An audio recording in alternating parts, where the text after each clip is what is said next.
Dad, you're so corny. You. Welcome back. Me and my corny counterparts, my partners. How y'all feeling? Man, we in the building, bro. In the building. Hot in here. It's hot. It's hot in here. All right. Well, wait, let me introduce myself. Let me introduce the cast. This is Corny Dads, where we highlight and showcase modern day fatherhood. Sure. And we just some corny dads that do dope things for their dope kids. Hey, there we go. Because I was about to say, yo, bro, don't let me down. Yo, he was ready. He was ready. Because you ain't even got your headphones on. You want to put the headphones on? Oh, for what? You don't like the sound of your voice? For what? What?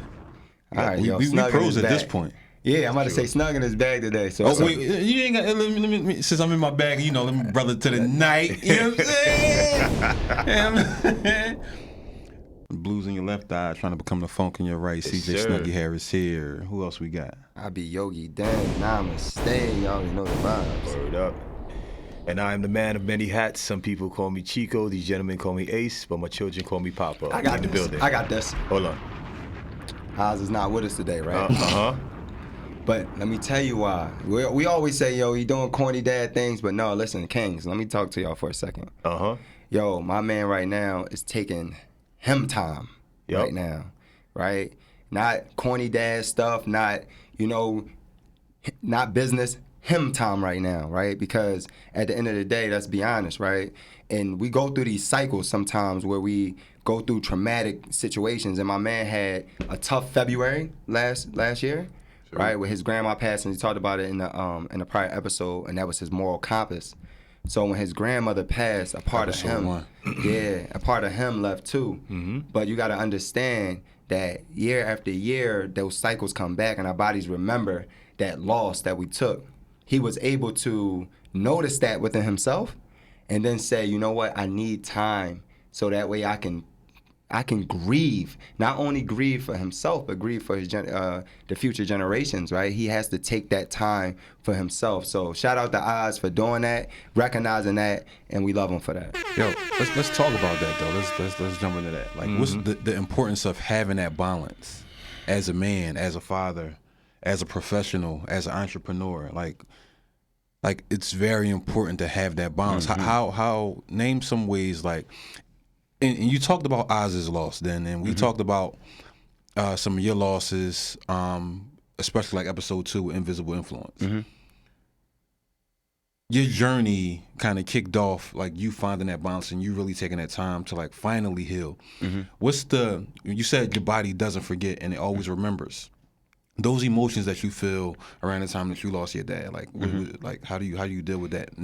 Then versus now, right? Well, yeah. Then was I didn't know I was unconscious of the fact that this was happening, right? But someone else brought it to my attention. My partner. She said, right. So she actually alluded to it on the Big Blend. Yeah. And she's like, yo, on March, like you start acting stupid, like start acting crazy, right? Start drinking more. And this is all unconscious to me, right? Separating myself from my family more. And again, it's a book out there called The Body Keeps Score, right? And it does. And it lets you know that, hey, when this stuff, let's think about it like this scientifically. When you go through a traumatic experience, it remembers the day, it remembers the time, it remembers the weather, it remembers everything, right? Your body remembers all that stuff. So it starts to prepare you for it like a month or two before that traumatic situation happens. So you already start to prepare yourself for this traumatic experience again, which is, imagine keep going through this stuff every single year until you break the cycle, right? Until you recognize it first, and what's one of the best things that Oz did, he recognized, yo, I'm spiraling. Something ain't right. And then having a guide, having someone there to say, yo, you're right. Like, let's take a deep dive into that, right? Let's look at that, peel back the layers, which is a hard thing for a lot of us guys to do, because we want to think that we got it, and we got it under control, but we don't, right? And, you got to kind of let that go and admit to yourself that you're not okay, right? So when I finally, after decade of going through this stuff and putting people through all of this pain and putting myself through the self-sabotaging, I came to the conclusion that I needed to do something for myself, right? I needed to heal, and I needed help. You understand what I'm saying? So that's when I started to listen to my body, started listening to the thoughts that were going through my head, and I knew I was in trouble. And I knew I was going somewhere that I probably wouldn't be able to come back from. And thank God for Anya. Thank God for people that was around me. Thank God for my kids. Thank God for y'all. You understand what I'm saying? To be able to be there with me. And I talk about this all the time.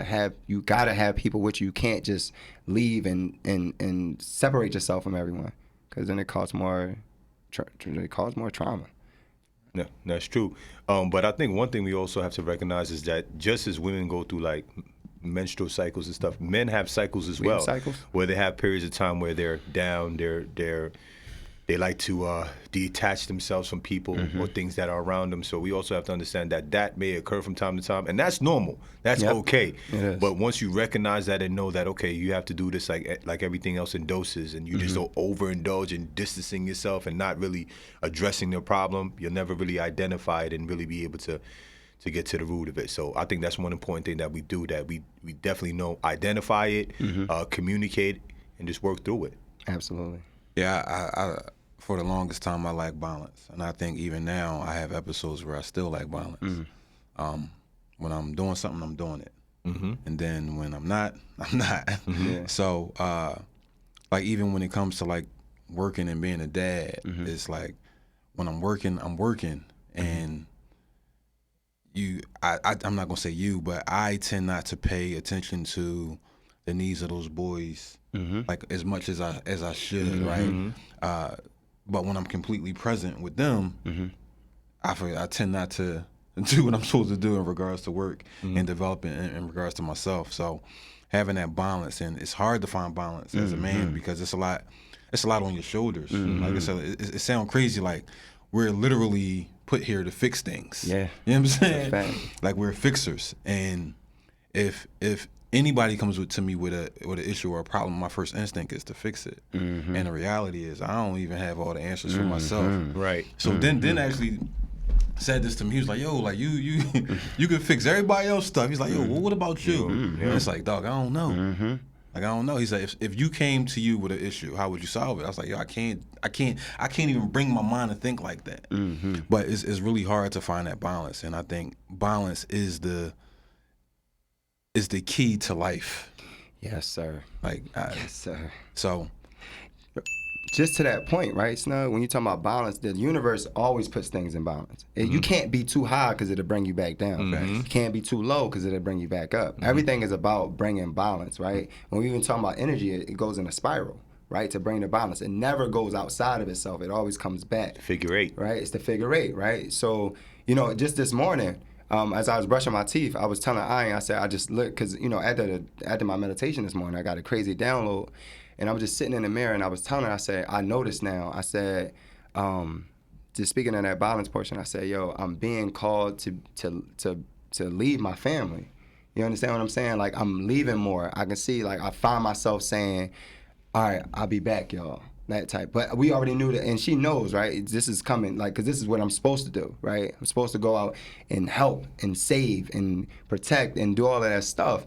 However, one of the things that I told her, I said, Queen, you was right, because when I'm here, that means I need to be totally here and totally present. You understand what I'm saying? I can't be somewhere else. It's important for me to be here with you guys, so that way when I leave, they understand that Dad is still, with them and loves them. You understand what I mean? Like, so it's that balance. And she was like, yeah, I've been, basically, like, she don't say I've been telling you that, but I'll be like, I get it now. I understand. Recognize it within yourself. And I think it's important, like, they always use the analogy, like when you're on a plane, right? When the flight attendant is like, if we get into a catastrophic situation, when those masks drop, make sure you put your mask on first before you help anyone else. And I think that's a problem that we have in our community. Like, we know we got brothers out here that's doing the work, that see what's going on and that's trying to break the cycle. But if we're always trying to fix something that's broken and we're broken ourselves, then how are we ever going to resolve this issue? You can't. Right. Can't. You know what I mean? So it's like, this is something that we have to recognize, that we need to find, like you said, then like some time to disconnect, some me time, so you can recalibrate, so you can get stronger, then you can go back there and use your God-given talents to be able to bless, to bless people that are around you. Well, I think a way just to be a part of the solution, I think what made me begin to recognize that I was broken was going to therapy, and we always talk about therapy on the platform, but hold on, what made you initially say, you know what, I need therapy? because my emotions got so out of control that I couldn't control them. That makes sense. They were out of control, and it was an instance during the pandemic where my son and I were disconnected. He was asked to do something, and it was like, yo, like, what's wrong? Like, and then I thought I was failing him. And I just burst out crying, and I was like, "Yo, what's wrong?" And my other son was like, "Yo, he made you cry?" Like, nah, he I know which ones. I know what sons these are. like, he made you cry? Like, nah, he ain't make me cry, dude. I don't know what's happening. But then from that moment on, even though I had already started the process, I had to get serious about it. Yeah. I had to be more transparent with my therapist. I'm gonna have him come up here one day, man. Did you feel like that if you didn't get control of these emotions, that could you foresee some bigger issues happening? Yeah, bro. I was just existing. Like, there was no purpose. It was no purpose. It was like I felt like nothing. I mean, I was a robot. Yeah, it was, and I didn't have that balance. It was work for the most part. Not even working on my stuff. It was just like really going to work. And then I had no balance. And you asked me earlier about basketball. I used to try to use basketball as that escape, but when it's no longer competitive, you get bored, right? So it's like you just going here for what? To play against these same boys? Like, come on, man. Like, now I know everything about them. I get bored. You know what I mean? So it was no challenge there. And I used to try to use that, but it didn't work. Right. So, and I think after I lost that love for basketball, I had to sit with myself. And being down in the apartment downtown, that was the beginning process of just that journey. And just like with Caden, that was in April. We went to downtown in August. That's when it really started to change for me. Really dove deep into the therapy. So I recognized my own cycles. I began to recognize them. But without therapy, I wouldn't be able to even understand what pieces were missing. Absolutely. And Ace, you got something to say about that? I think that's beautiful, right? I think that's beautiful. But there's going to be some people that are watching this episode right now, like, man, they keep talking about this therapy, man. Yo, that's cool. I can't. I'm not jacking this therapy thing, like. But how do we introduce people into like, hey, consider therapy, consider meditation, consider yoga. I got you, right? So just the other day, I was with my mentees, right? And these are guys they're having some trouble, right? And I told him, I said, listen, one of the hardest things for us is our egos, right? When our egos come into play, right? That's all of that stuff is all ego, right? And our egos, what they do is they're protecting our identity, right? So that's all our ego does, to protect us. It's a good thing, right? We want to have it, but at the end of the day, when you're safe and you're okay, you want to start to say, you know what, ego, just take a break, right? Because when I say sit down, right, and listen to your thoughts, what's really happening when somebody be like, oh man, I ain't doing none of that stuff. You want me to be mindful? What they're really saying is, I'm scared as hell to listen to what the hell is really going on. Correct. Right? I can do all this gangster stuff outside. I can yell and scream and do all this stuff, masculine stuff outside. But when it comes to sitting down and listening to my thoughts, I'm so scared, right? And then the ego comes into place, like, you don't need to do this, man. You can get up from here. You can da-da-da-da, right? And that's where free will comes into play, right? And you freely get up. But what I tell them, I say, sit the ego to the side real quick and let's do the work for real, right? And when you start to listen to those thoughts, you start to see that you're super broken. You start to see all the things that you already knew about yourself was here, but that's how you start to work. You understand what I'm saying? So when we say, listen, the question is, do you want to become a better you? Do you want to become a better man? Do you want to become a better protector? And that's where it started, like that moment of physical, and everybody could see it. Like, I was broken in that moment. That's when it was like, yo, I'm broken on the inside already. Normally people don't see it. But that moment right there where it spilled over to my life and my kids saw it and all that stuff, it was like, something got to give. Like, so I started to reach out to different people. Like, and it wasn't until we got to have Feast up here. I reached out to Feast that day, right? I reached out to Feast that day because Feast was heavy in the advocacy for mental health. And it was like, dog, like, I don't know what's going on. And then I reached out to Gene, and Gene literally became my therapist. I'm gonna get Gene up here. Gene, come Let's do on, it. Gene. We Come to manifesting it right space, now. bro. Let's because, make it. but that's the thing is that's who I went with because of where he was from. He understood. And you said something very important earlier, and I think I've said it before as well, right? You said you always a person that fix things, right? You want to fix things. You want to fix things for people, right? And I think Yogi, spoke of this in a previous episode. That said, like, a lot of times when you out here, you're fixing stuff, it's because you don't want people to see you. That's a fact. And your faults and your imperfections because you're too busy helping everybody else, saving the world. See, but that's but the you thing. can't save yourself. But that's the thing is that what I help people fix, they rely on me because they know I'm able to fix it. You know what I'm saying? I may not necessarily be hiding from them, right? They don't. What they see is what they need from me, and that's what I give them. That makes sense. It does, but what happens is it slowly leads to like a sense of self-destruction because once again we always talk about 19 keys. I'm gonna go back to that interview once again. Break it down for you. us. Got 100% of yourself. If you're giving 80% of yourself out to the world, you have only 20% for yourself. And like you said, like you talk about the interaction with your son and where you're trying to fix something with your son and then you just have a completely total meltdown. Talk to him, Ace. It's because it's like you don't have enough for yourself. And the only reason why I could say that is because I've been my check engine light was on too, you know what I mean? But that's the thing is that it's not that I don't have enough for myself, right? Okay. You're talking about years and years and years of like literal, like verbal abuse, emotional abuse. You feel like you don't deserve to have these things for yourself. So the things that you want for yourself and that you actually deserve, what other people need from you, that's what you're giving them. Like so, it's like I don't need it for myself. I'm gonna just give it to anybody else. I do it in the business all the time. Right. Like I can help somebody make $250,000, $500,000. I can do this turnaround. Right. But it's like, when it comes to me, it's like, nah, I ain't gonna charge you nothing. I did that for the longest time. Like, no, I ain't gonna charge you nothing. I'm gonna do it on the shrimp. And they get all this bread. And it's like, then they always ask me, like, well, how you getting paid from it, right? And it was like, dang, like, I felt like I didn't deserve it for a long time.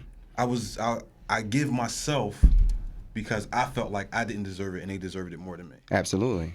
It's self-sabotage, right? And then it's like, well, how many fellas out there right now, how many people out there right now that do the same thing, that may not notice it, but now we're bringing it to the forefront. You do it. We self-sabotage, but why is the question?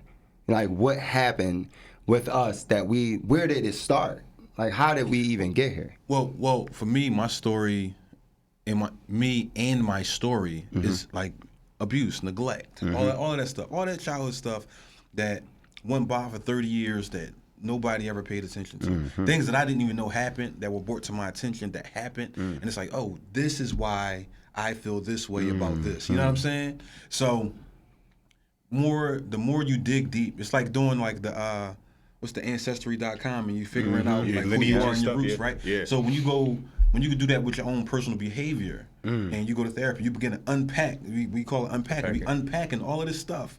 And the more you unpack, the more you find out. And now people telling you that they did things to you. It's like, yo, like what? Yeah. I don't remember that. Right. They like, yeah, you don't remember that? Like, I don't remember that. And it was like, but it plays a part in just your behavior and how you treat people. Absolutely. Me in particular treat women.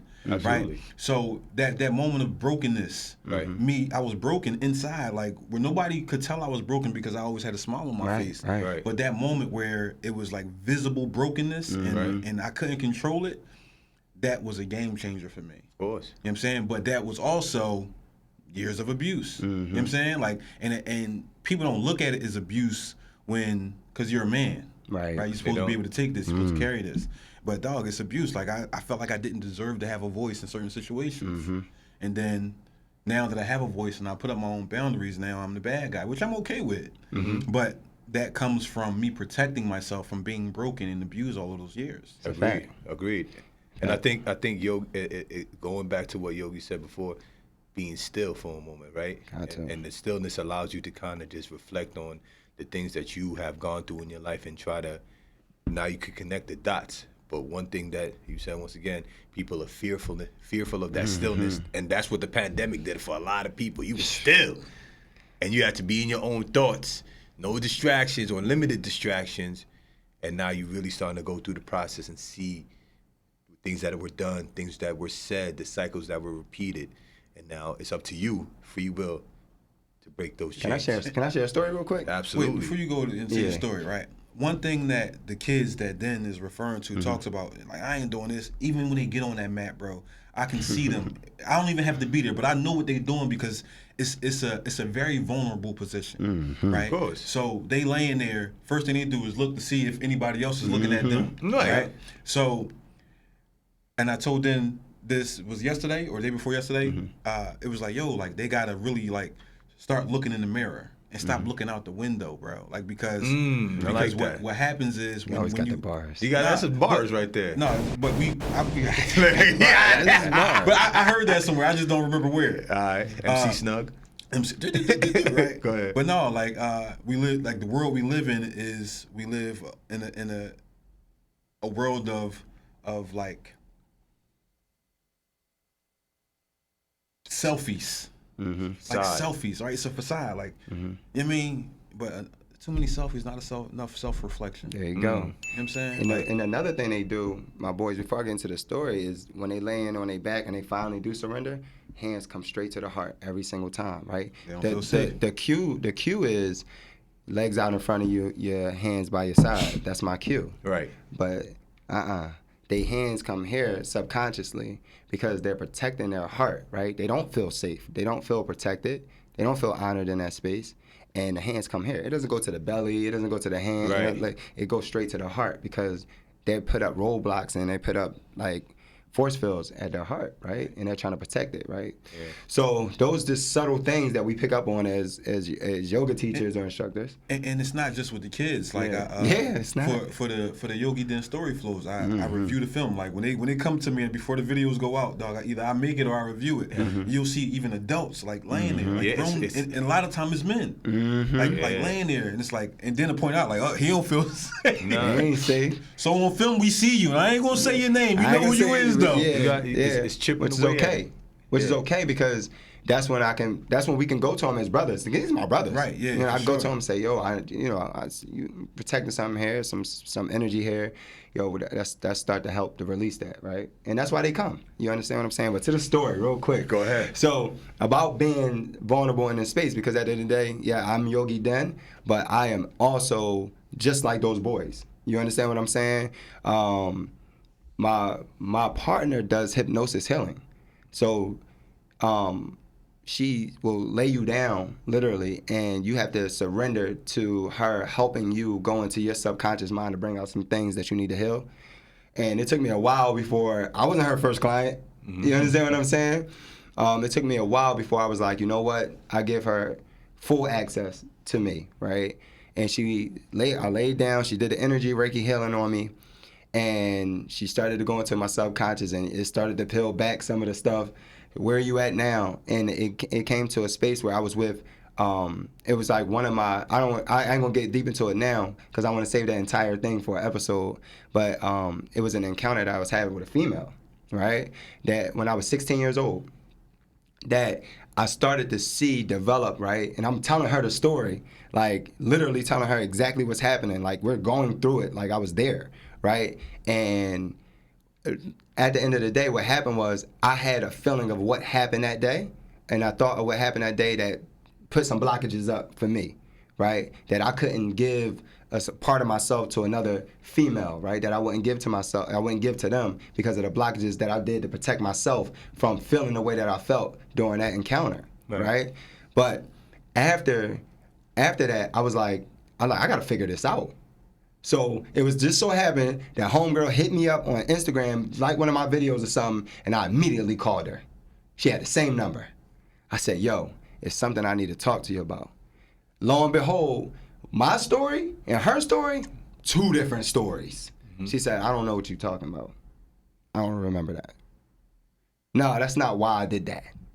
And I'm like, really? She like, no, like, Ben, what are you talking, like, but I created this story. You understand what I'm saying? That so sometimes it's not what people actually do to us, it's what we create in our own head. Yeah. That causes the issue. Yeah. And that let down that blockage from there because I was like, I no longer need this. Because that wasn't even that.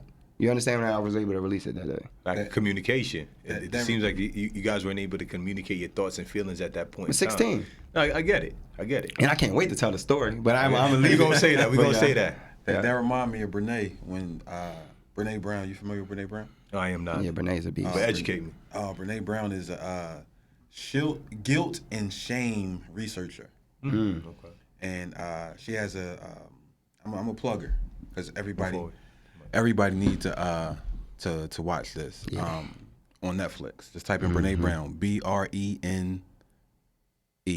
Free plug. That means you got to come up on the show, man. We giving a plug. Man, listen. No. She'll get here. One day. No, we get her. We got work to do. We'll get her. But nah, she talks about things that happen, and we create stories to ourselves that may not actually be true. And then once we communicate with the other person that it's involved in, it's like, yo, dog, like you ain't got to worry about that. But sometimes it's based on our insecurities. Yes. Right. So we got to stop creating stories about ourselves or making excuses. Sometimes we make excuses too, man. I make a lot of excuses for people, and I hold myself overly accountable for their actions. That's a fact. So, where does that come from, though? I feel like I can carry it. You know what I mean? Like it's over the years. Why would you even want to carry that? Bro, because I was forced to.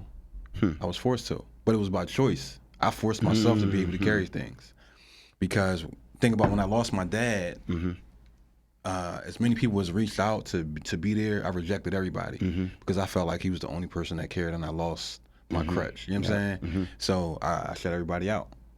So at that point, I was forced to carry more than I was supposed to be carrying at that time. So yeah, that's where that comes from. So do you feel like anytime that you were forced to carry that crutch, do you also have that you put on yourself? Do you find yourself sometimes being resentful of other people, although you're the one that was like, I'm gonna carry it? Yeah, for sure, because it was a lot of stuff that led up to that moment of not being receptive to the love or the support that people were trying to give me. Right. I felt neglected by a lot of people. I felt rejected. So it was that, like, I don't need you now. I'll figure it out. And same thing I do today. Like I'll figure it out. You know what I mean? Like I'll figure it out. We'll be okay. That type stuff. But I always figure it out. But it's always at a cost. It's not free. No, of course not. I mean, so is there anything that you would recommend to people that's like, yo, I can figure it out, right? And holding on and bearing all of that weight. Do you recommend that you do that, or is it something else you would recommend? No, if it's involving other people, one, hear the story in totality.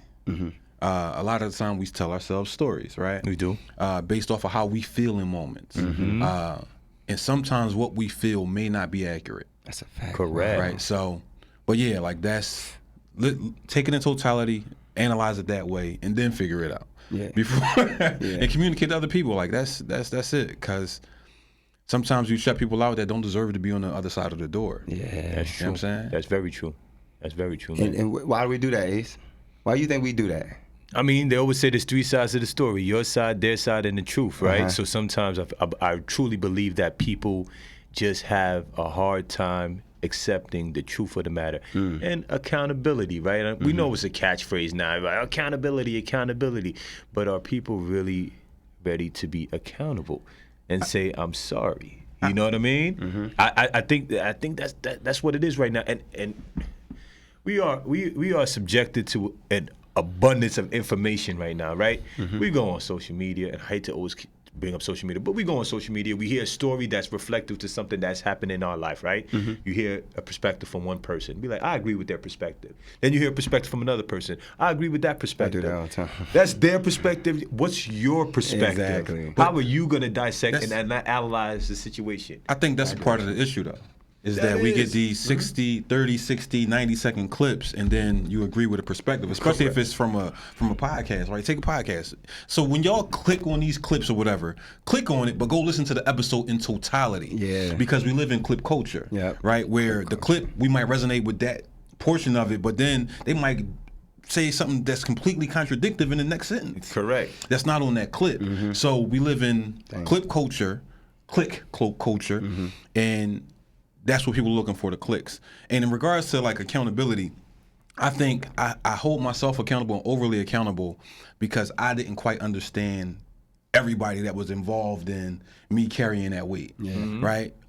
Some things that people weren't able to give me because they never knew what it looked like. So how can you give me support, and when you don't know what support, you're emotionally detached as well, right? So in this moment of hurt and pain, because you know hurt and pain, you can be there to help console my hurt and pain. Right. But when I'm looking for like the joyous memories, we don't have that. You know what I'm saying? Yeah. So, but yeah, like some people sometimes it's trauma bonds. You know what I mean? Like Absolutely. so, pain draws people together sometimes. All the time. And I think for me, having to figure it out on my own, and I created a cycle of pain because of cycles of pain that were present before me. Right. If that makes sense. Lots of it. So that's the first step is recognizing the pieces of the puzzle of that brokenness.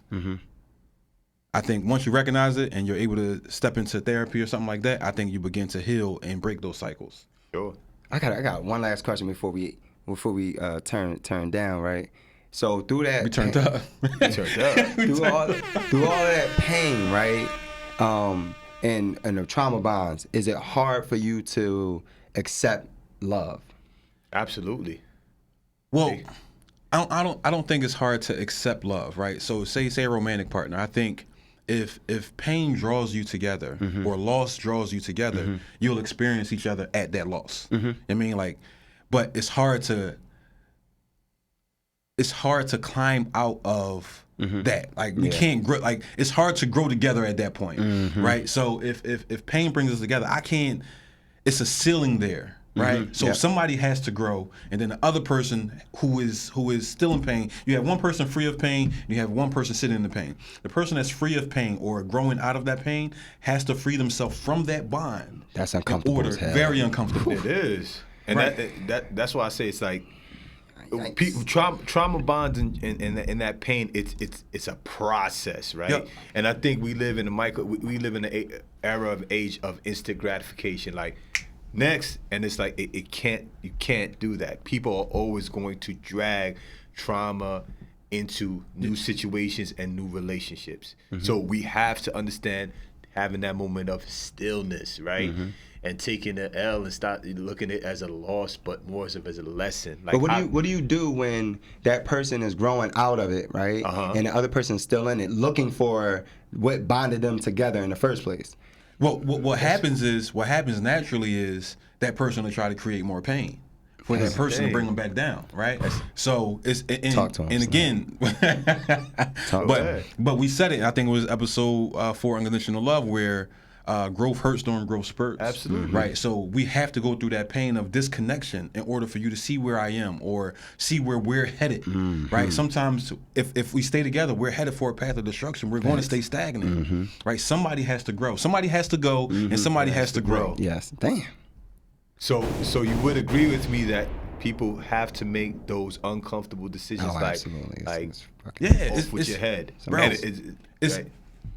grown. Everybody here grew up at some point. Correct. Like you guys are 6'3" and over. Right. Like you've experienced Dad, my knees hurt. Mom, my knees hurt. That's growth spurts, and Right. it hurts. Right. It's like, yo, bro, that's what it is. Like we're growing, and once you make that commitment to grow, commitment to learn and to know, you know what I mean? Like that's a real thing, because as you grow, the more you learn, the less you know, right? So, That's a fact. like, That's crazy. like real, for real, it's like dang, like, but the more you learn about yourself, the less you know about like who you are and where you want to be. So that's that gray area of and then you got to make a decision of the direction and when you headed.